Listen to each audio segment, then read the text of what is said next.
दोस्तों, आज की कहानी एक रियल लाइफ स्टोरी पर बेस्ड है जो कि वर्ल्ड वॉर 2 की समय की है। इस मूवी का नाम द ग्रेट एस्केप है।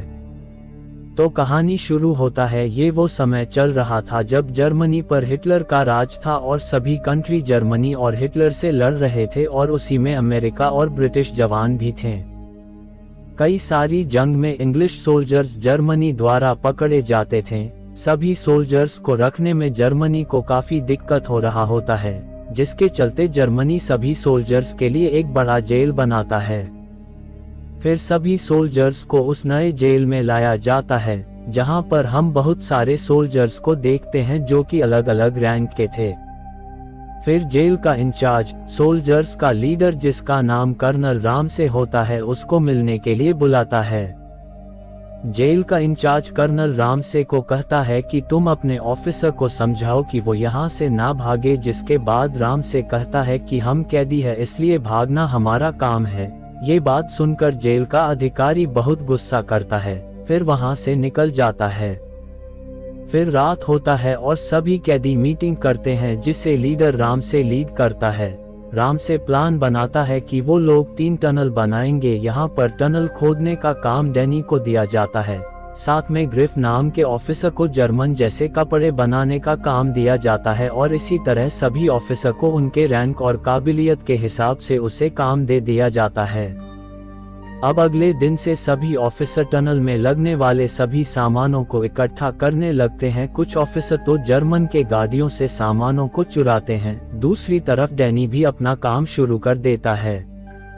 अगले सीन में हम हिल्ट नाम के बंदे को देखते हैं, जिसका काम फैंस के आसपास ब्लाइंड स्पॉट ढूंढने का होता है, ताकि जब सभी कैदी टनल से भागे तो कोई देख ना सके। हिल्ट हर बार पकड़ा जाता है, जिसके बाद हिल्ट को 20 दिनों के लिए अलग सेल में भेज देते हैं। सभी का काम सही चल रहा होता है। आगे हम हेनली नाम के ऑफिसर को देखते हैं, जो कि फेक डॉक्यूमेंट बनाने में एक्सपर्ट होता है। हेनली एक जर्मन ऑफिसर से दोस्ती करता है। हेनली उस ऑफिसर का डॉक्यूमेंट उसके पास से चुरा लेता है।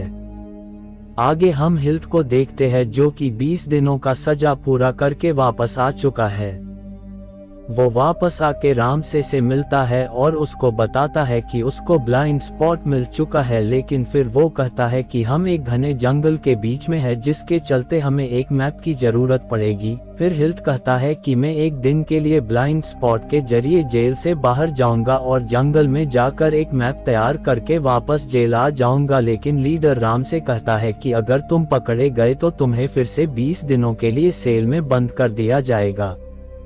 अब आगे हम डैनी को देखते हैं, जिसका काम लगभग पूरा हो चुका है और साथ ही हिल्ट और हेनली ने भी अपना काम पूरा कर दिया है।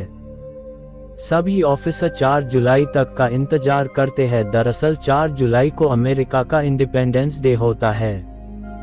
अब 4 जुलाई आ गया है और सभी ऑफिसर एक एक करके टनल से भागने लगते हैं। 70 ऑफिसर के टनल से निकलने के बाद एक ऑफिसर भागने के दौरान अचानक गिर जाता है, जिसके चलते जर्मन उसको पकड़ लेते हैं और जर्मन टनल को भी देख लेते हैं, लेकिन 70 ऑफिसर भागने में कामयाब हो जाते हैं। अब सभी 70 ऑफिसर 2-2 के ग्रुप में बंट गए हैं ताकि उनको पकड़ना मुश्किल हो।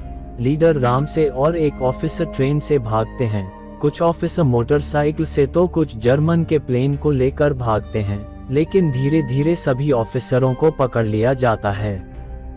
दरअसल जर्मन ने अपने सबसे काबिल ऑफिसर को कैदियों को पकड़ने के काम में लगा दिया था। सिर्फ एक ऑफिसर स्विट्जरलैंड भागने में सफल होता है।